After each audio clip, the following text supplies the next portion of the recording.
signs in thoracic imaging going beyond a differential diagnosis. I have no relevant financial disclosures.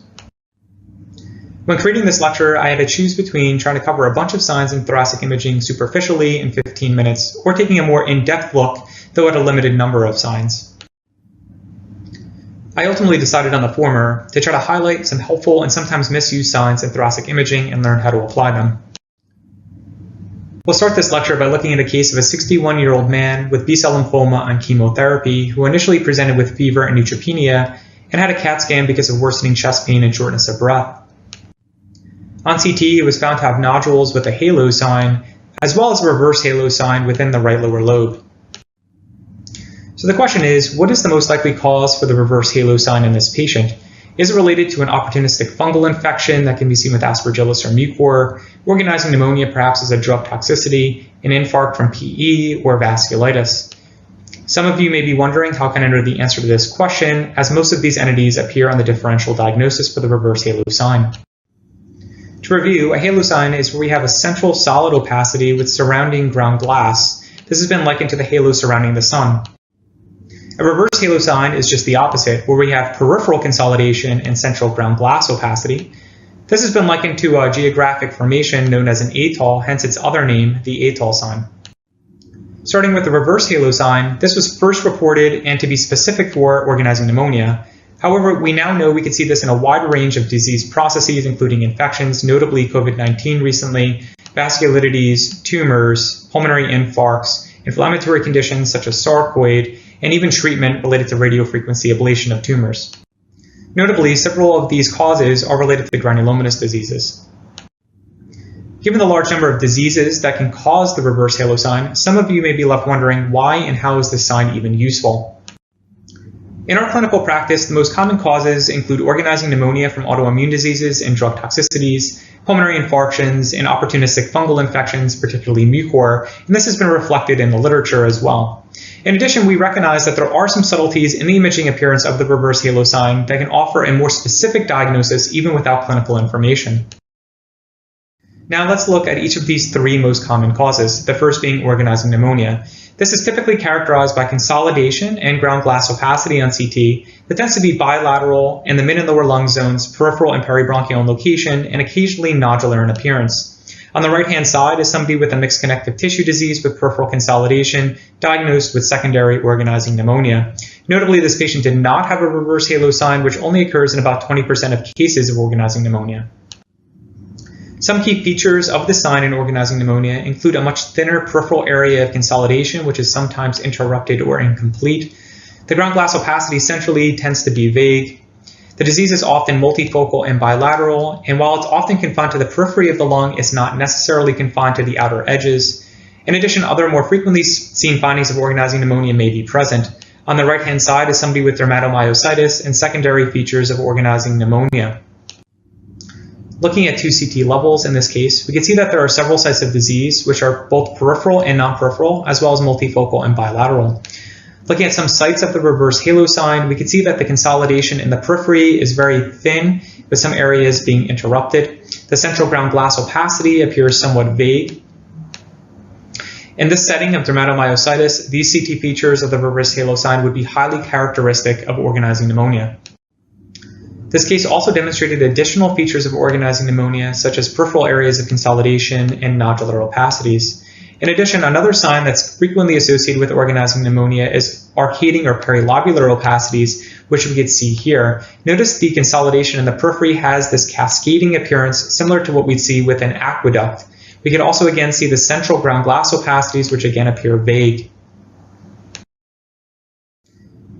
Another common cause of the reverse halo sign is pulmonary mucor. This is commonly seen in people with hematologic malignancies, bone marrow, as well as solid organ transplants. In addition, this could also be seen in uncontrolled diabetics. This disease is very fatal, up to 80 to 100% of patients. The treatment here is IV antifungals and lobectomy, and it's important to note that the IV antifungal that's used is amphotericin B, which is different than what's used in typical invasive fungal infections. The most common imaging feature of pulmonary mucor are mass-like areas of consolidation that frequently demonstrate the reverse halo sign. In fact, the reverse halo sign in the setting of neutropenic fever is highly suggestive of pulmonary mucor, even more so than pulmonary aspergillosis. Key CT features of this sign in mucor include a much thicker peripheral area of consolidation, which often tends to be very round, as well as a much denser area of central ground glass opacity. There's usually a single site of disease, most commonly in the upper lobes, and you can see that this is much different than what we saw with organizing pneumonia, which had a much thinner rim of peripheral consolidation, vague central ground glass, and is often multifocal.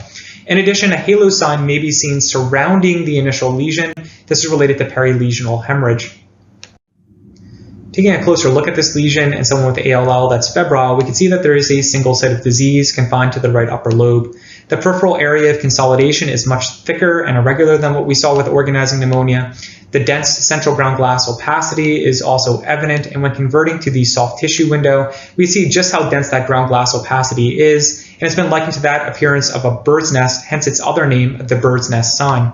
We can also see surrounding ground glass opacity reflecting a halo sign, reflecting perilesional hemorrhage. In this setting, the reverse halo sign should strongly favor pulmonary mucor. Another common cause for the reverse halo sign are pulmonary infarctions. The most common imaging features of pulmonary infarcts are peripheral areas of consolidation and ground glass opacity, which we can see on the right-hand image.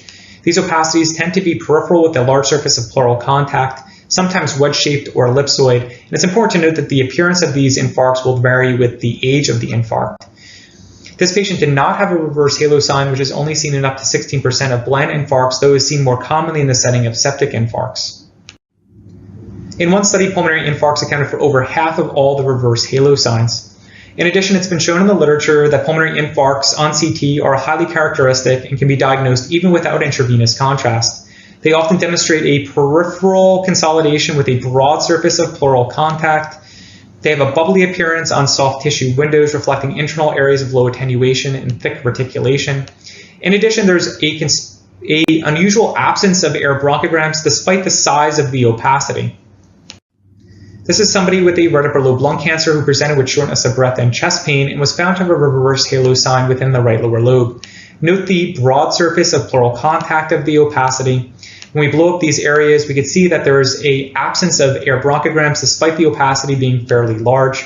On soft tissue window settings, we could again see these internal bubbly lucencies. These bubbly lucencies are very characteristic of pulmonary infarcts. And again, remember, this was very similar to what we saw in the internal portions of a pulmonary mucor infection. Those areas actually reflected infarction as well from the angio-invasive nature of the fungal infection. We could also see thick reticulations running through the infarct. The appearance of this reverse halo sign is strongly suggestive of pulmonary infarction. So now let's compare and contrast each of these three different causes.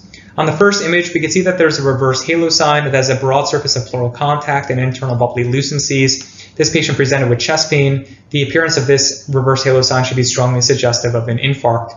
On the middle image, this is somebody that again has a reverse halo sign, but it's very round with thick peripheral consolidation and central dense bubbly lucencies. This is somebody that has AML and is febrile. The appearance of the reverse halo sign would be highly characteristic of a mucor infection. On the last image, we see that there's multifocal abnormality in the lung, some of which is peripheral. When we blow up an area, we can see that there is a reverse halo sign that has much thinner perilobular consolidation with vague central ground glass opacity. This is somebody that had recent initiation of immunotherapy and was diagnosed with a drug toxicity reflecting organizing pneumonia. So now let's return to our case where again we can see this reverse halo sign. Notice that it's peripherally located with a broad surface of contact. Also note the internal bubbly lucencies. Given the appearance of this reverse halo sign, we should strongly favor the presence of pulmonary infarct. Our patient was found to have two separate diagnoses. The nodules with the halo sign were found to reflect an invasive pulmonary aspergillus infection, which responded to IV voriconazole. The reverse halo sign in the right lower lobe was the result of pulmonary emboli and infarction. So now let's shift gears to the halo sign, where we have a solid central opacity with surrounding ground glass. The differential here, like the reverse halo sign, is broad and can be narrowed with clinical clues. In fact, a lot of the same causes overlap. Some causes include fungal infection, septic emboli, hemorrhagic pulmonary metastasis, pulmonary adenocarcinoma, and even vasculitis. This was a 42-year-old man with a testicular mass who presented with hemoptysis. He was found to have several nodules on chest x-ray, which prompted a CT. On the CT, we could see that several of these nodules had surrounding ground glass opacity. He was diagnosed with pulmonary metastasis with surrounding hemorrhage. Our differential diagnosis for hemorrhagic pulmonary metastasis include renal cell carcinoma, melanoma, thyroid cancer, and choriocarcinoma. Interestingly, this patient was found to have a testicular choriocarcinoma, accounting for the hemorrhagic metastasis. This is the chest X-ray of a 74-year-old presenting for preoperative testing.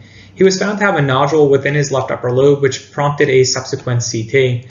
On the CT, this nodule appeared to be part solid with surrounding ground glass opacity, reflecting what could be called a halo sign.